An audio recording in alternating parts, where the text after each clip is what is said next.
What's up, everybody? Welcome to the Binge Empire podcast. This is Brian here with my co-hosts, producer Dave and Kyle. And today we're talking season 2, episode 6 of the hit video game turned Max TV series, about to be called HBO Max. Once again, that is, of course, The Last of Us. This episode is entitled The Price. We have a, crazy to say, a penultimate episode here of The Last of Us season 2.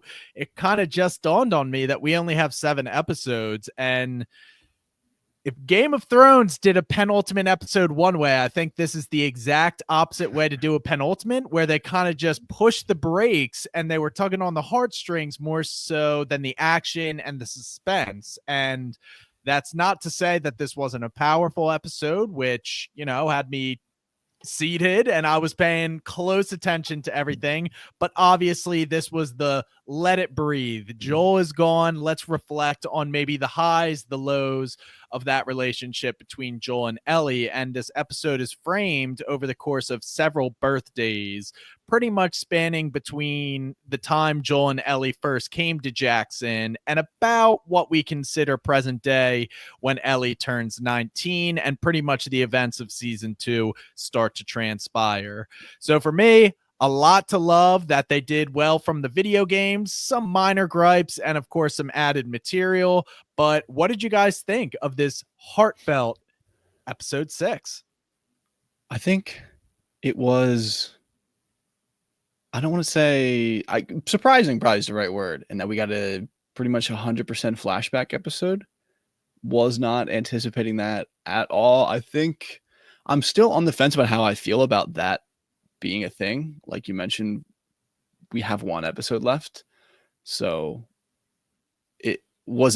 would it have been better to spread those out maybe on the earlier episodes, or did it work best in this way?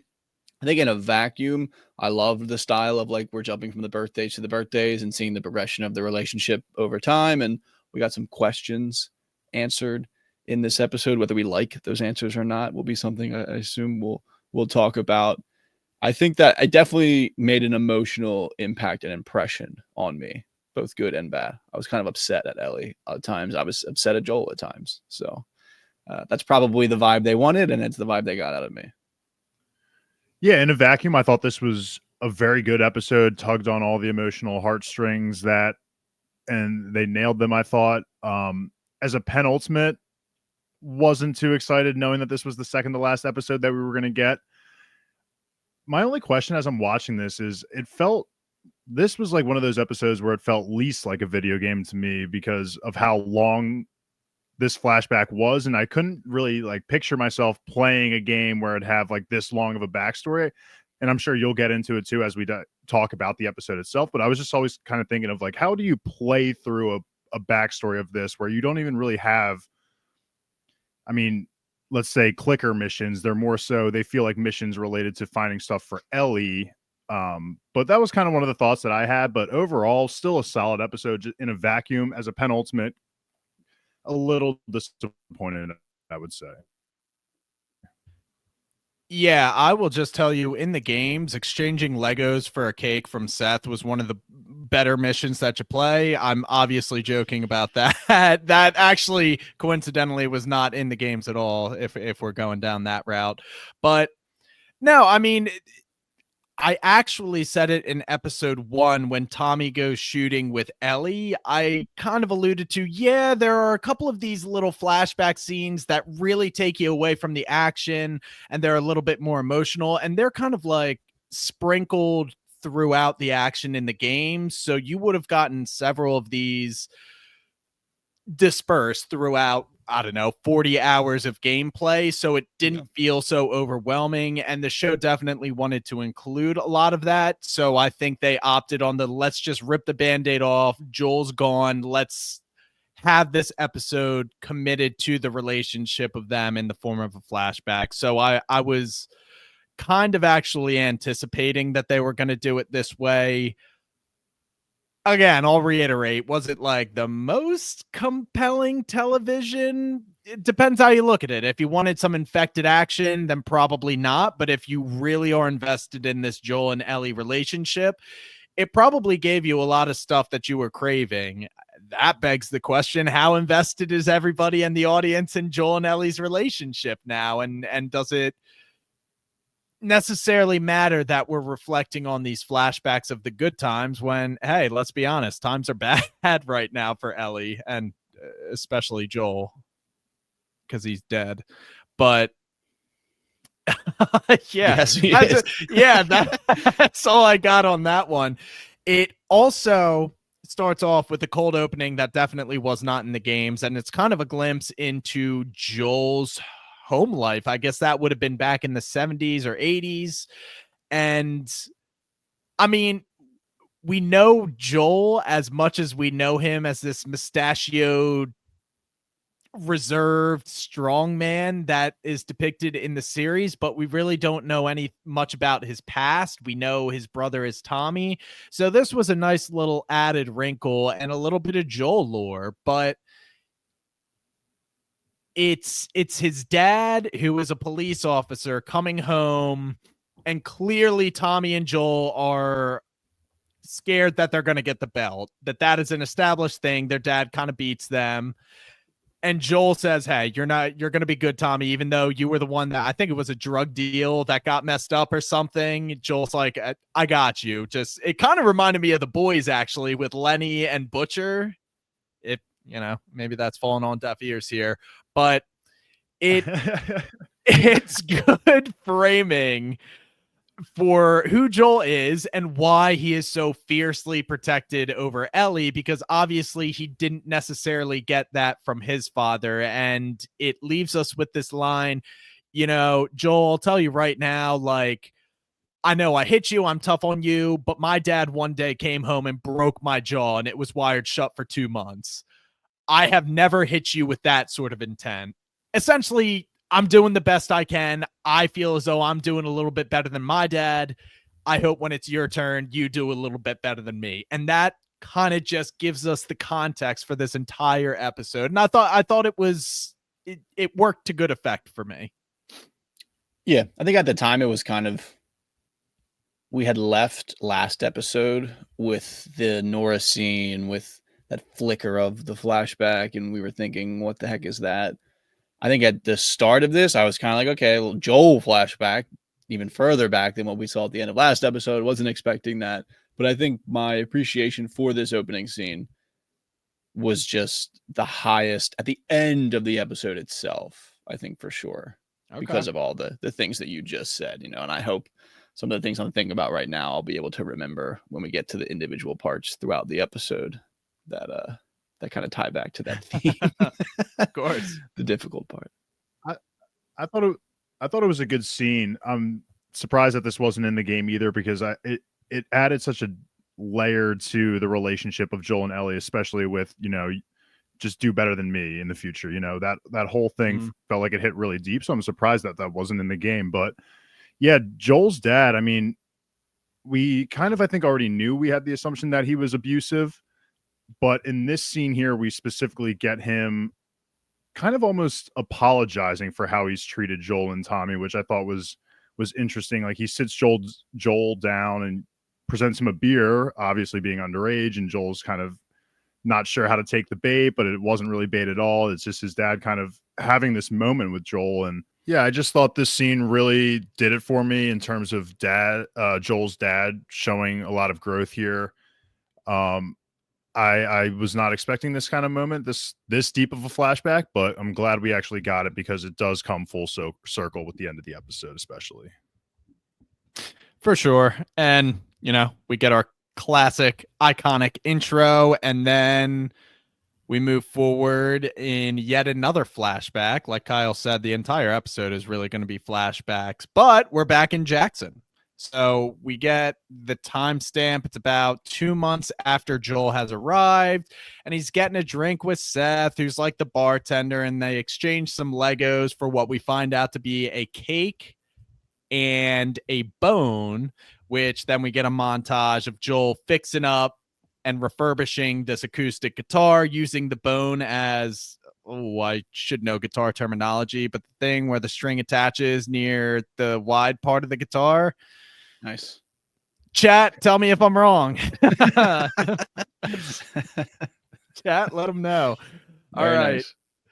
And yeah, so this gets interrupted, this montage of him just like woodworking with the guitar by Tommy and Ellie, who come home, and we find out that Ellie is fresh off of her self-inflicted burn, which is the cover story for her essentially wanting to wear short sleeves again and covering her bite mark.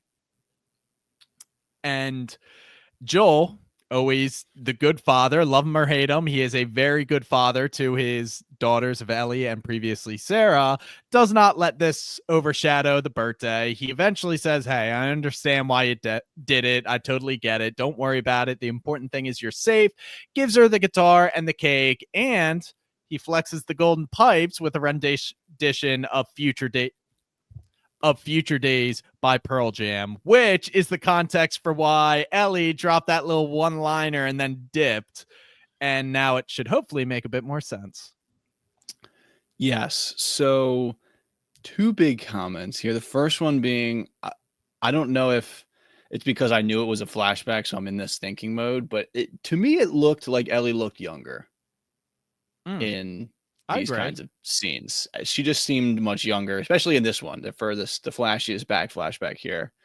And the second one being that this is, I think, of a good example of what I had brought up at the start of like, is doing all of this in one episode the best way to have weaved through these flashbacks? Because this is now, we have to look back onto a scene that happened previously that was kind of the payoff to a scene that's happening now, instead of like this moment happening first.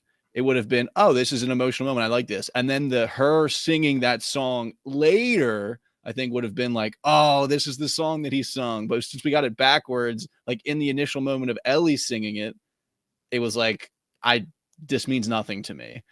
And they like, and now I had to look back and be like, oh, okay, now that scene is slightly more emotional just through my own memory versus like my experience of the scene. And that, I guess, was kind of the trade-off of how they've chosen to do this.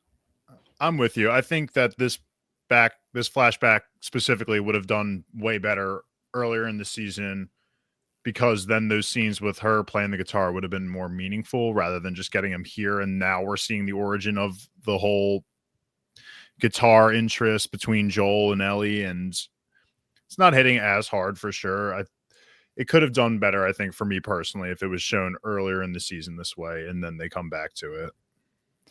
Yeah, it struck me as bizarre too, because they essentially gave that little one-liner to nobody unless you played the games. You're like, okay, Ellie, weird. Let's keep it moving. It's also bizarre because this specific flashback wasn't in the games, and in the games, I think Joel played this song for Ellie in what would have been her 19-year-old birthday year, around the time where their relationship was visibly tumultuous, like they were on edge with each other, and this was like a lifeline, like a baby girl, I still love you sort of serenade. When she was so angry at him, he just comes in, plays that, and then is like, take your space. And she's like, well, damn, how can I hate this guy now? So I was like, wow, I don't really see the positives of changing this around based on the timeline, other than convenience from a show running perspective. I like that they did like to hit the 15th, 16th, 17th birthday and kind of see how that relationship evolved. So it makes sense from that. But yeah, I don't think they achieved the same payoff that they otherwise could have. So I'm glad you guys are aligned on that. But let's go to her 16th birthday, and this is going to be the museum trip, which all of this copy and paste from the game was an awesome little playthrough part of the game. And as I recall, there was a smash cut from like a really intense action scene, and then it kind of is like from last episode, you just flash to Joel being like, hey, kiddo. And it's like, oh, this is so sweet. Let's do it, man. Let's have a birthday.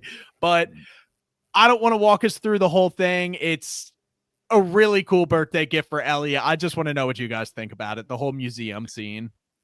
the whole time I'm just thinking, man, what a good guy. What a good dad. yeah. Like, I don't care about anything that happened in the past. He's Like, this is not a morally good guy. gray. He's This not is a gray. good guy right here, man. He's white. He's as white as day, as you were saying earlier in the podcast recordings. Yeah, no black, no gray, pure white. It just made me happy to watch it. Oh And to yeah. see the joy that she got out of it. I mean, how many opportunities do you think in a world like this you can get to have the hour of pure joy that she got, that he gave her? I was thinking, like, I don't like going to museums in normal times, but post-apocalyptic, it's just like a giant playhouse. I would love yeah. messing around with all the gear and equipment in a museum like that. And I like how Joel always started off with like a present, but then it would always get better. It wouldn't just be a simple Yep. cake. He would always have layers to each part of it, and you could always see Ellie's expressions just light up as the birthday kept going on. And yeah, I have to agree with you, Kyle. Wasn't showing any signs of gray here. It was all white for me. He was looking like a good, proud father here. Yeah, piggybacking off that, Dave, it's Joel manufactured this birthday treat for her, and we get little tidbits of how he did that as it goes along. She's cranking the solar system. She's like, I can't believe it works. He's like, yeah, I bet somebody greased the wheels or something. Yeah, It's like something wonder as who small could've as done that. It's for me, in a post-apocalyptic world, something like that just means so much. Because for me, I mean, if I go into a museum, I'm not rotating any, like, I know how the solar system works, but for Ellie, it's just that something so small and little as this simple machinery operating and Joel fixing it for her just shows how far he is willing to go for Ellie. And the whole handing her a rock, so not only she picks her helmet, she gets to smash glass and get a helmet, which, by the way, you do get to pick from 3 helmets in the video game. That's part of it. But then, yeah, I mean, the piece de resistance is the tape recording that he found, where he's like, put on a helmet, plug in these headphones, and literally just escape for 3 minutes. And it was shot beautifully. I mean, this was such an awesome thing in the game. I think they hit it out of the park for the TV show. This is like as good as it gets for their relationship. This is why Ellie loves him as her adopted father, and why, we know that the fierce Joel has this little gooey center to him. He's just a big softie. And it does make sense too that while Ellie is still young here, she's not so much thinking about Fedra, and why she would start thinking of it as she's, becoming 17, 18 in those teen years when she's really looking at the world differently now. And so it's nice to see that even while Joel lied to her at the end of season 1, and there was a little bit of that, I don't fully believe you, it is nice to see that they were able to just kind of work around that for this long of a period of time and just have these really good memories. And this just did so well at driving home that relationship between Ellie and Joel. I know we got a lot of events in season 1 and it was all survival based, but these are just like actual father-daughter moments that really bring the relationship to that paternal relationship that he has with her, rather than it just being, okay, I'm kind of forced to be by your side to survive, or like, I'm looking out to you. It's now a fully developed relationship. How do we feel about the end of this being the kind of fireflies, and she sees that and her face kind of drops, and then that I'm interpreting that as they want us to think like that was like the last time, that the relationship was like that good, and that like that triggered the kind of rethinking so much about what had happened in Salt Lake City, and then everything kind of starts to go, I would say, downhill from that moment. That's the way I interpreted that. Dave, your thoughts? I think I'm with you on that. I mean, I didn't really think about it too much, so I'm obviously just going off what you kind of just said, and that makes a lot of sense to me. But yeah, I don't have too much to add to that. I would say it feels like that's right to me. It's interesting because this episode we get the context that Ellie has known more about the circumstances around Salt Lake than the show has shown us up to this point. She's been questioning what really happened pretty much since it happened. For me, Kyle, that was less of a she had this great day, saw the fireflies, and it went south from there. I think that was more of symbolism that no matter how good the relationship is and how loving, clearly Joel cares about me, there's always that little nagging question in the back of my head. Is he being truthful with me, even if he is intending the best by deceiving me or withholding this information to protect me? Is that really in my best interest? And I don't think she can just fall head first into this loving relationship knowing that there's still a little bit of unknown there. And I think that's what the fireflies were. I actually loved that very subtle, like 10-second, her gazing off in the distance and how it slowly panned to the fireflies. I feel like even if she hadn't seen the fireflies or anything, this question's gonna, like you said, B-Toms, like she could have had no interactions with fireflies, I think, even up until her 19th birthday, whatever. But eventually these questions would come out anyway. I think that maybe probably sped up her timeline of being ready to ask the questions. And yeah. I like that the perspective you're coming at. I guess for me, it felt in the moment, it felt slightly ham-fisted, let's say, of like just like a shove it in your face, like and now it's like, oh, okay, now it's dawning on her to think about these questions more and like all of that stuff. But I like the way that I was taking it the simplest possible level ever. Yeah. And I like that you're kind of taking it that level further. That makes it more, I would say, developed. To our non-YouTube audience, I am clutching my pearls right now. I couldn't tell you the last time Kyle whipped out a ham-fisted on the podcast. That was wowee. Oh, man. Yeah.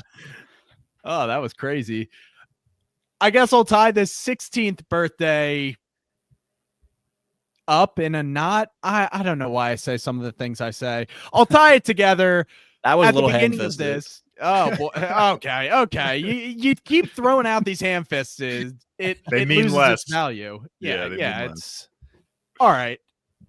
I'll finish up the 16th birthday with on their way to the museum. It's highlighting maybe Joel clearly loves her, but maybe doesn't know her as well as he thinks he does. Because while he's trying to be like, ooh, I know you're going to love this museum, she's like, when am I going to get to patrol? That's what I really care about. I want to go on patrol. Then he's like, how about you and Jesse? Been spending a lot of time together. She's like, yeah, bro, it ain't happening. And she kind of chuckles. She's not ready to tell him exactly why, but Joe is obviously none the wiser to the fact that Ellie is a young lesbian girl. That was so funny. I love that scene. What does he say? He's like, I think I have a pretty good eye for that. And she's like, yeah, sure. Yep. Like, clearly not. That was great. And, you know, if the 16th birthday was supposed to be warm and gooey and just the best birthday ever, 17th birthday was the opposite of that. And I mean, come on, we were all 17 once. It's a tough time to navigate, especially in the zombie apocalypse. And I love that Joel is just like seriously getting all the teenage BS out of the way in one night, because she was hooking up with a girl, she was smoking weed, she was getting a poke and stick tattoo, like all of the above. And it's actually the same girl that went out on patrol in episode 1 who we were ragging on, which they actually planted the scenes that they had a relationship. But this also leads us to Ellie kind of proposes, I want to move out. He tries to say, this is my house, you live under my rules, and that's the way it is. And she, whether or not it was playing fair, she says, you don't own this house or anything in it, i.e. me. We came to Jackson and they gave this house to you. So you don't own me. You don't own the house. And she also says, hey, Joel, listen, I'm sorry about like smoking weed and kissing a girl, but also I'm really not sorry at all. And that hit home for me because I was like, what are you trying to, this girl's trying to make the best of this world, whatever way she knows how. She's trying to indulge in some of, I don't know, the fun things in life, shall we say. I thought that was a very good line where she was like, listen, man, I'm sorry because I should be doing better, but I'm not sorry. It reminded me of her conversation with the therapist when she's just kind of saying the things to just get out of there. Yeah. She's in here. She's just telling Joel, like, I'm sorry, but there's no words. There's no depth to those words at all. And I think Joel was in the wrong. I mean, he came in just guns a-blazing. Granted, Ellie probably could have maybe communicated with him that, she's having people over or someone over and she wants to get a tattoo and they could talk those things out. But Joel came in like guns a-blazing. And I actually think both of them handled the whole moving out thing very maturely in terms of, well, yes, it seemed very aggressive and that it seems like she was trying to detach from Joel completely by moving out. But they had that mature conversation later on where they're just like, look, like Ellie's trying to move things out ASAP. And Joel's like, let's at least like sit down. Let's do this another time when it's not pouring rain out. Like I'm not against anymore the idea of you moving out. And I think they, again, just shows their relationship, their bond as father-daughter, just the everyday kind of challenges of having a teenage daughter. Yeah, I think the combination of the scenes shows a bit of the duality of Joel's character in general. The initial hip firing gut reaction when he first shows up and sees everything that's happening, and he's very, let's say, controlling and dominating in a way, which again, he's also a dad of a 17-year-old, and that's not necessarily a crazy way to react to what he was seeing per se. And again, that's more maybe his instinct in a way. And then given time to think about it, he's laying in bed and he's ruminating on all of it. And then him and Ellie have the conversation at night, and it's more of the softer side, the side that he doesn't want Ellie to not like him. He doesn't want to create too much distance in their relationship. And he kind of comes around to the idea of like, okay, I'll concede this type of point and I'll see the benefits of it and things like that. And it's just that, for me, it's part of that theme of the episode being just trying to do better, and that he's kind of maybe saw himself like reacting in that instinctual way and then kind of thinking about it more and being like, okay, I have to be better. I have to treat her better and things like that. That's just the way I was thinking as I was watching all those scenes. Yeah, I just want to highlight that is the most teenage BS move ever, in the middle of a rainstorm at like midnight, pushing your entire mattress out. It's like, yeah, what are you going to accomplish? What do you do when you get your mattress out there? It's like, have fun with that, champ. Oh, I could never be a father to a teenager, but Joel. It also no running water. There's no heat. Yeah, like, where you going? Such a rational, grounded. Okay, maybe it would be good for you to have your own space. Let me fix it up. Give me a few days. I think that was a great middle ground. I think this kind of ties well into, like, when I think back on the conversation with Gail and Joel, when Gail is kind of shrugging off Joel's therapy sessions as, oh, this is just normal teenage daughter BS. And we're getting a glimpse into that. Like, this is actually, because we know the situation and the dark side of it all, that Joel told this lie to Ellie. And obviously Ellie's like 99 not aware of the whole entire truth or whatever. And, back then Joel and Gail are talking about how, or Joel's airing all this stuff out. And she's like, this sounds like all teenage stuff, just like normal teenage girl stuff. Like, where's the real issue here? And that.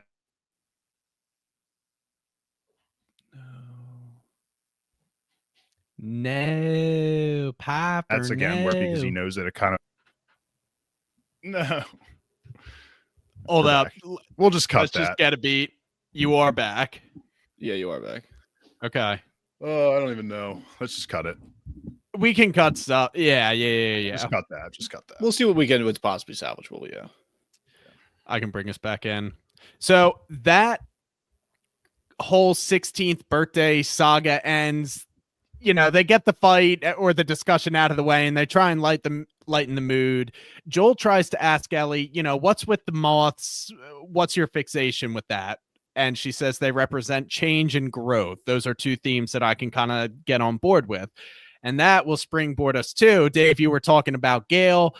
Joel actually goes to seek Gail's help in the diner, and she is just money whenever she's on screen. He comes in, guns a-blazing, asking her medical questions like, hey, you're a doctor. She's like, do I have like a name tag that just says, ask me whatever you want, I'm a doctor? Brilliant. But he asks her, what's up with moths? Like, some doctors used to study dreams. She says, yeah, the dumb ones mostly, but go ahead. And she says, yeah, moths, they have to do with death and things dying. But, you know, it's only if you believe in that crap. And that's more of just like a foreshadowing, ... And then we get 2 years later. So this will be, I don't think it's on her 19th birthday, but it's around her 19th birthday. And this opens up with Ellie rehearsing a list of questions that are clearly intended for Joel, which she has identified several holes, glaring holes in Joel's cover-up story about Salt Lake City. Like, hey, how did everybody else die, but you were able to survive when you had to carry me? Or, hey, how did they spot us from a mile and a half away, but they got ambushed and surprised by raiders? It just doesn't check out. Anyway, Joel comes in and says, surprise, 19th birthday present. You're going on your first patrol, which is the kind of equivalent to like a bunny hill patrol if you're a skier. Yeah. So it's the easiest, safe training wheels sort of thing. And they have a nice little patrol where they both kind of agree, or at least Joel is saying, I wish we could do more things like this, spend more time together. But boom, it gets interrupted because he gets on the walkie-talkie that another patrol was ambushed by infected. And he tries to say, Ellie, go back to Jackson. Ellie insists, I'm your partner. Let's do this. Joel agrees. And they kind of descend this slope to a very ominous scene. You know, some tragedy has arisen. I'm not sure if we all saw the trailers, but I had a feeling Eugene was going to pop up in this episode, and sure enough, he did. Everyone's dead except for Eugene, who has a nice fresh bite mark on his side.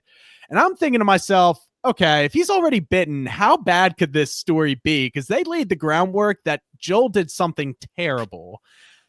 And I will just give the preamble, which was all of that information. What did you guys think about how this scene played out?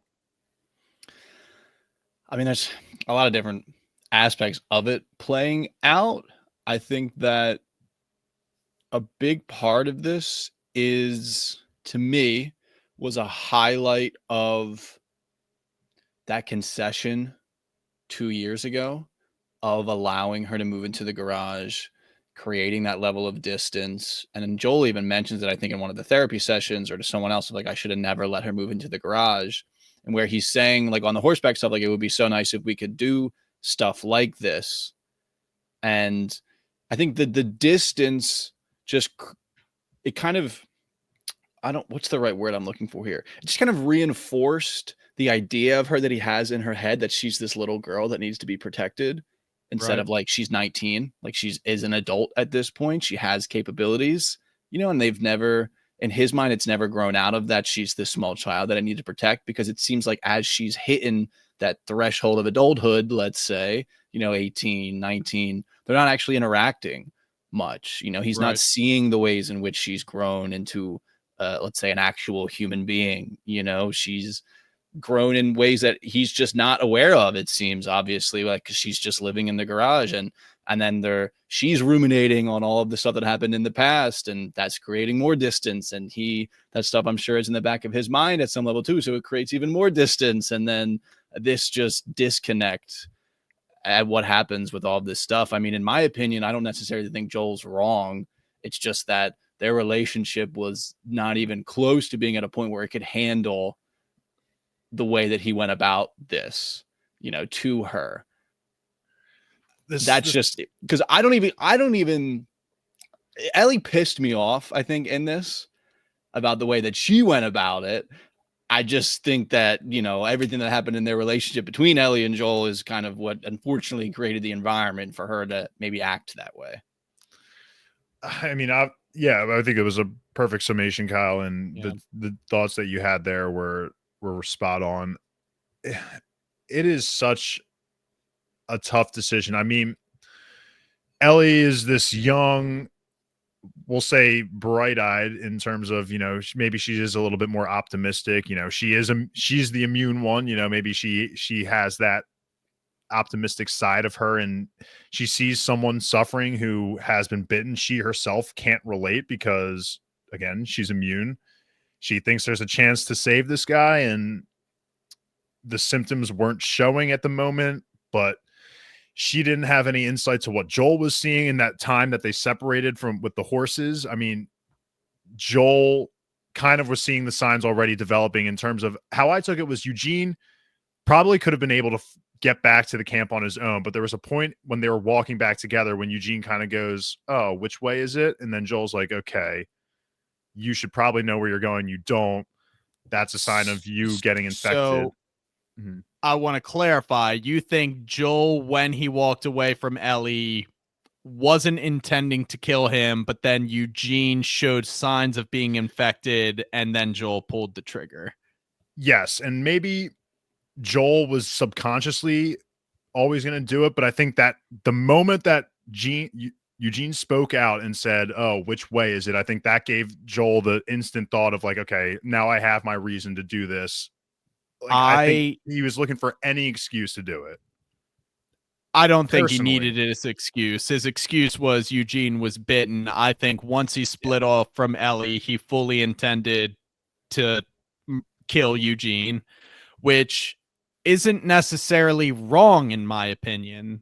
I mean, you can argue the moral right and wrong of it, but I think the biggest wrong was done to Ellie when he looked her in the eyes and said, "I promise I will meet you and the horses with Eugene."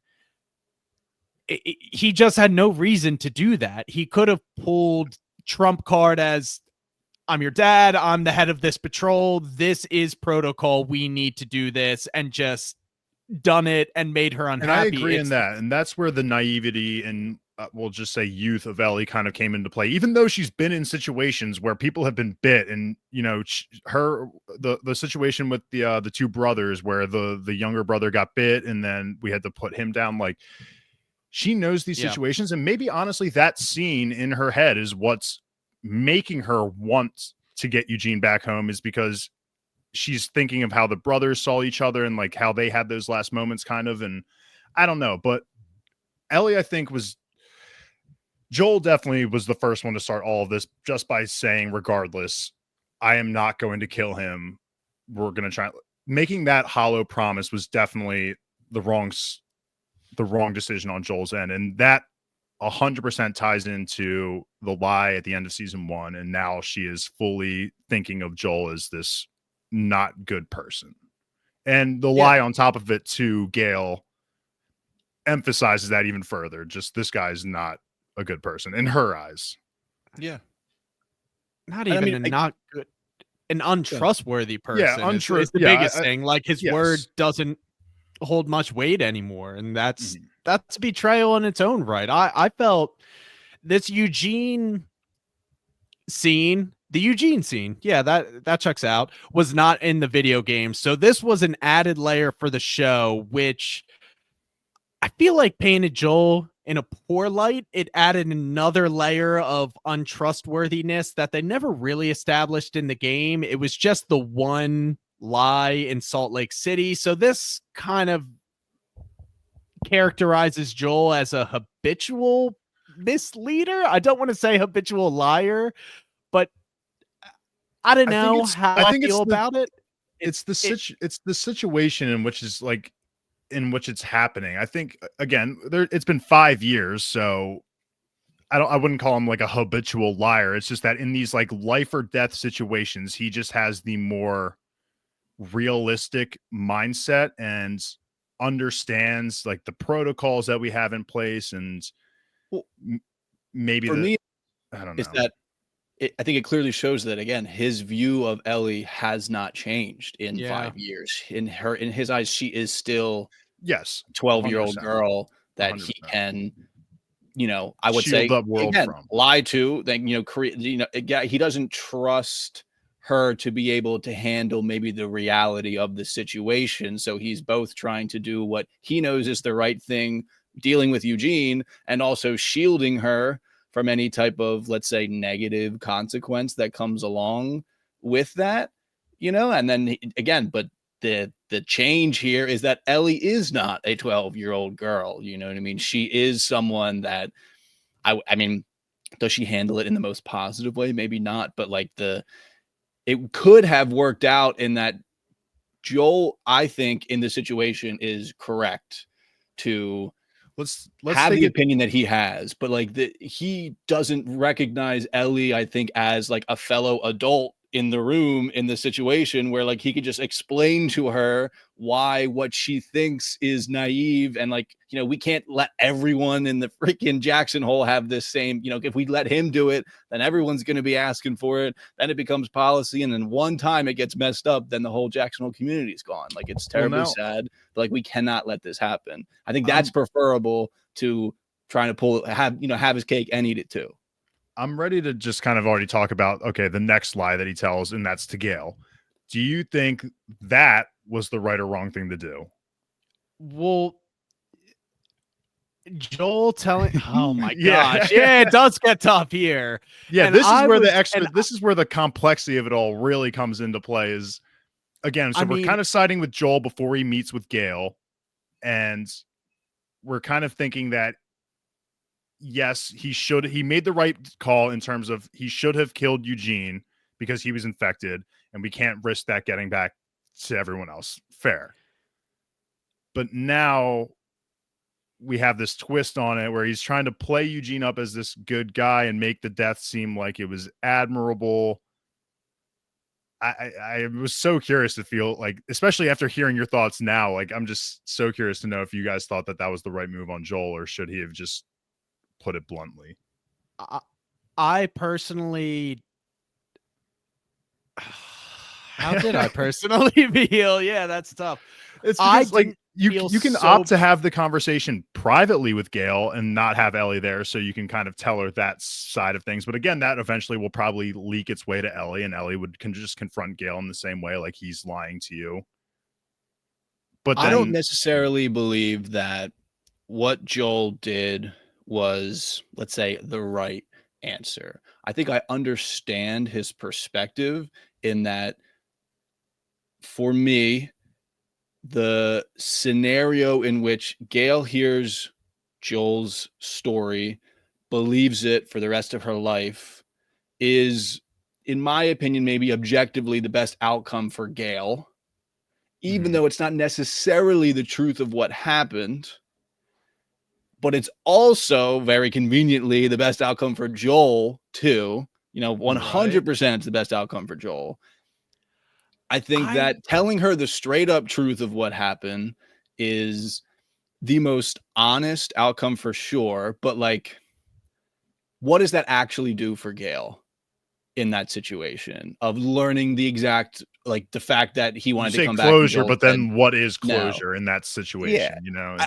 I think that Joel's obviously being selfish here for sure, in that he's trying to pass a little bit of the burden of the decision in a way. In his mind, he's totally probably telling himself that this is what's best for Gail. I also think Ellie was selfish in a way too in this scene, and where like she put the way that she felt about what Joel did over like Gail's feelings almost in a way, and that it ended up being the worst case scenario in that Gail feels even worse about everything that happened at the expense of maybe Ellie feeling better for calling Joel out publicly.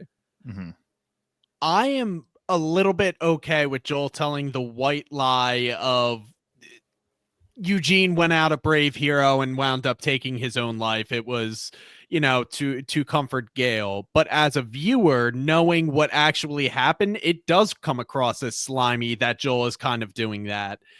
And in the moment, I was like, whoa, Ellie, you are really putting Joel on blast right here. But you got to think about it. They started this scene with clearly she has Salt Lake City on her mind and that betrayal there. They compound it with this whole Eugene lie, him saying, I promise, and then not following through with the promise. They come back to Jackson.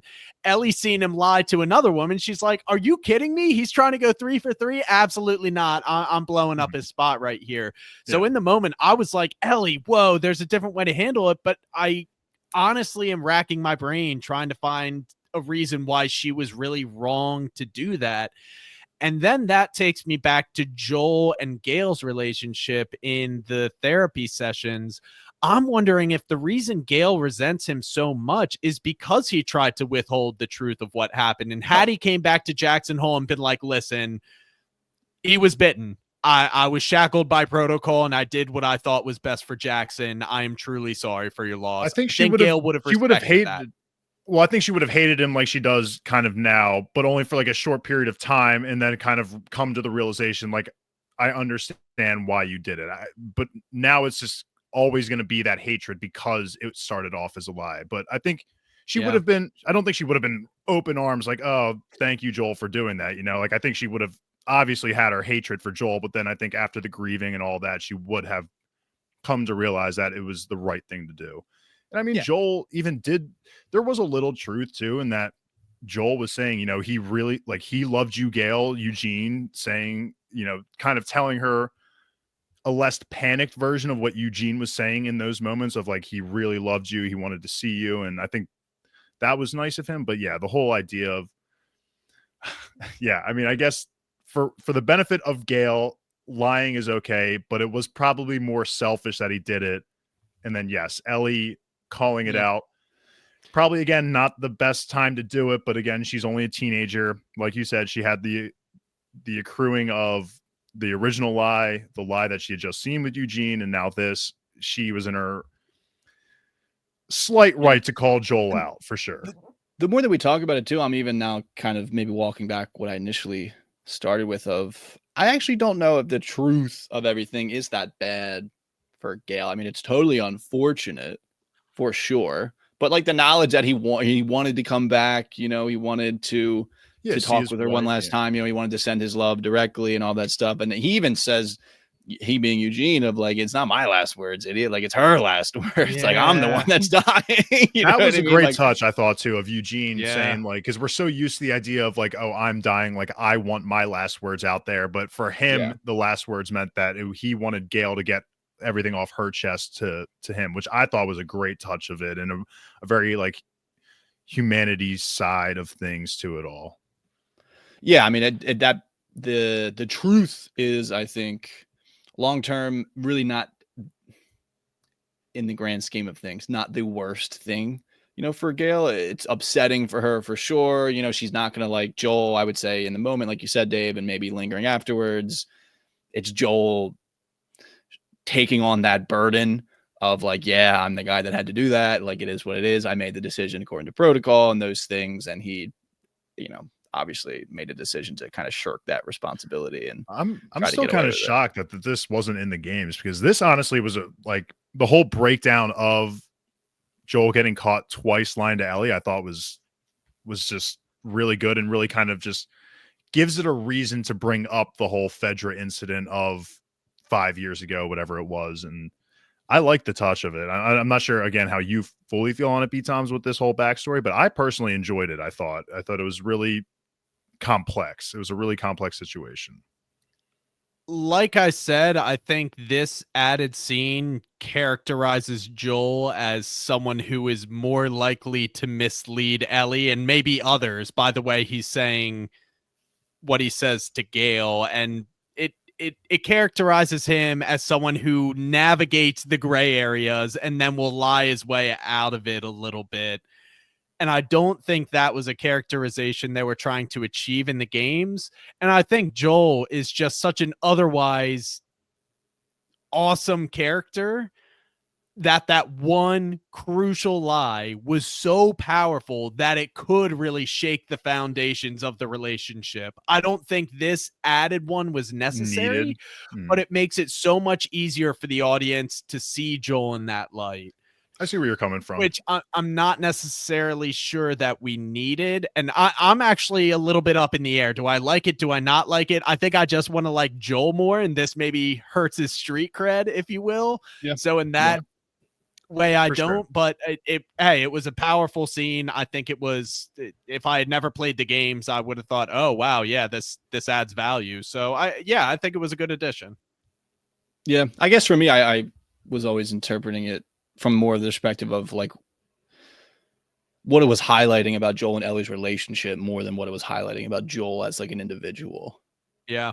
Is the way that I took it. But I definitely can see too, yeah, that it's like, okay, let's sit down objectively and list the bullet points of everything he's done, and it doesn't add up to a great thing. Let's just go back to the museum. Let's just go back to the museum, and then we'll forget everything else that happened. Mhm. Yeah, times were good at the museum, but times they keep changing, baby. And ooh, look at that. 9 months later, that'll take us right back to the New Year's party. And this was pretty cool how they did it. And we kind of get the full night from Joel's POV, which was just interesting. And we start off, it's him sitting with Tommy, Maria, and their kid. Tommy and the kid go off to bed. A nice scene with Joel and Maria where Maria essentially says, "Hey, Joel, I'm so grateful for you. Like, you're part of the family. We love you. You're our guy. You're a part of the community. And I just want you to know you're very important to me and us." Doesn't have much time to marinate because then the Seth incident happens, and Joel has to go in and push him down. And all of this inevitably is leading us to the scene on the porch where in episode 1 or 2, I forget what it was, we're all like, seriously, Ellie's not going to talk to Joel here? Yeah. Turns out, boy, was there a conversation. Mhm. And yeah, I mean, it's essentially her calling him out and saying, I'm going to give you one last chance to come clean. Was everything you told me about Salt Lake true? Were there any raiders? You know, what happened? And I mean, some just great acting by Pedro, I was because you can just see gonna this say that. man, just the entire foundation of this relationship that I'm sure he's been like, does she know? Does she not know? Is she thinking about it? Is she questioning it? It's all just reality setting in. She's always known. She's always been thinking this. She is, Kyle, like you were saying, maybe not this girl that I can easily shield from the world. Like, she sees this stuff, and just seeing his face break, him start to cry, and just that rough exterior turn to just this, I don't know, fragile guy. It was a great scene. It really was, and it was necessary. I was feeling all the emotions here, especially from Pedro. I'm with you, B Toms. I personally think that this might have been one of Pedro's best acting performances in the entire series. Personally, just this one little scene here, and the facial acting, like the pauses before answering, or at least acknowledging that she is right. I think the first question she asked, there's like the longest pause of before he's willing to say yes, or not even say yes, just nod his head. And then it's just the constant nodding of like, yes, you're right. You're absolutely right. And it really was hitting. And I mean, both of them did such an incredible job of just unraveling the lie that had been going on. And it was just so great because I mean, we come into episode 1 and I'm thinking back on our recording and I'm just like, why is there this tension? You know, what is causing this tension? Like, did the lie come out? And it's honestly, it was a little bit of a twist to me to find out that like she wasn't upset with Joel. Well, I mean, it always does kind of come back to the lie, but it was more so related to the Gale and Eugene incident rather than the actual Fedra incident. Because in my mind, you know, my first thought in episode 1 is, oh, Joel definitely kind of maybe explained the situation to her, and that's why she's so aggressive towards him now, and that's why there's this built up hatred. But we can see that it was obviously different things. But I just thought this was so well done. I was really sitting there kind of just in all the emotions of it all, just not wanting to see this happen, but knowing that it had to happen. And it was powerful, man. It was a really powerful scene from both of them.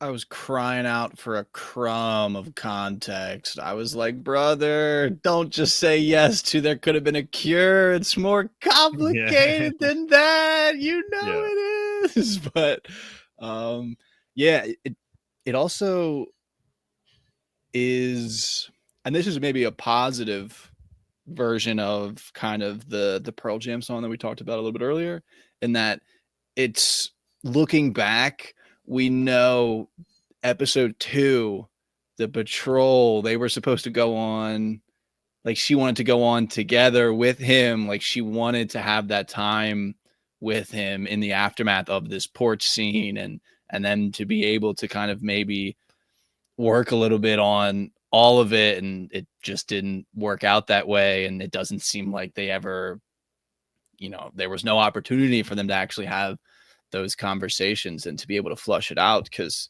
I mean, yeah, Joel is obviously, it was in the wrong about everything and then hiding it from her and all that stuff. But at some level, like it probably had to feel good to be like, we're both now operating in the same arena of truth, let's say, for the most pretentious way to ever describe the situation. You know what I mean? Like we all kind of know what happened. We can address it head on. We can figure out what we're going to go, what we're going to do going forward with our relationship. Like this could have been a monumental turning point for them. And it just didn't really work out that way, which is terribly sad. I mean, it was really tough to watch even Joel at the dance, and Maria is saying to him, because they can all tell that something's obviously wrong with him. And it's just clear that he's just been carrying this burden so hard, and all of the impact of everything that he's done with him and Ellie's relationship has just gotten worse and worse and worse. And he's obviously not really talking to his family about it. He's not talking to Tommy about it. He's not talking to Maria about it. He's tried to talk to Gail about it, but just so happens to be A, the only one that's maybe qualified to talk to him about it, is B, the person that probably hates him more than Ellie, the only person in the settlement that hates him more than Ellie. And it's just, it probably had to almost feel good, like I said, in the aftermath of all this, to be like, damn, okay, like she knows, and now we can maybe do something positive about it. But I actually even want to give more shout outs to Bella's acting as well here too, because the whole aspect of the idea of Ellie's character, what is my purpose? I know we saw it on one of the drawings from earlier, and how she had that written down with the moss all around it. And for her, I mean, she I was going to say fell in love, but she had a crush on this girl, back in season 1, and she got infected, and Ellie has to sit there and kill her, or at least like watch her die in her arms, and knowing that she's this cure and she's unable to help those that she has found comfort in along the way. Like, so the girl, the 2 brothers, or at least the younger brother who ended up getting bit, and all these people she has been trying to help. She tries smearing her blood with the brothers and trying to make some kind of concoction of a cure right on the spot, just with anything. And she's trying her best. And that leaves her with these questions of, why me? Why am I the one that is immune? If I can't help anyone with it, if my blood can't serve a purpose to other people who are suffering, what is my purpose? And it goes just so deep into that. I mean, and when she finds out that there were no other people that were immune, that Joel had lied about that, and she was the only one that could save the world, could they have made a cure with my blood? And he says yes, begrudgingly. Granted, she doesn't know that it's at the cost of her life, but even when Joel tells her that it's at the cost of her life, she's completely unaffected by it. Like, this is what she wanted. She's gone through so much in her travels with Joel, and that she doesn't understand what this is all for. And she did have that purpose right there, and Joel, we'll say, took it away from her while it would have ended her life. It's so complicated. And I thought Bella, they did a great job just kind of portraying that anger also at not just Joel for lying, but anger at the world for giving her a purpose that she for now can't fulfill.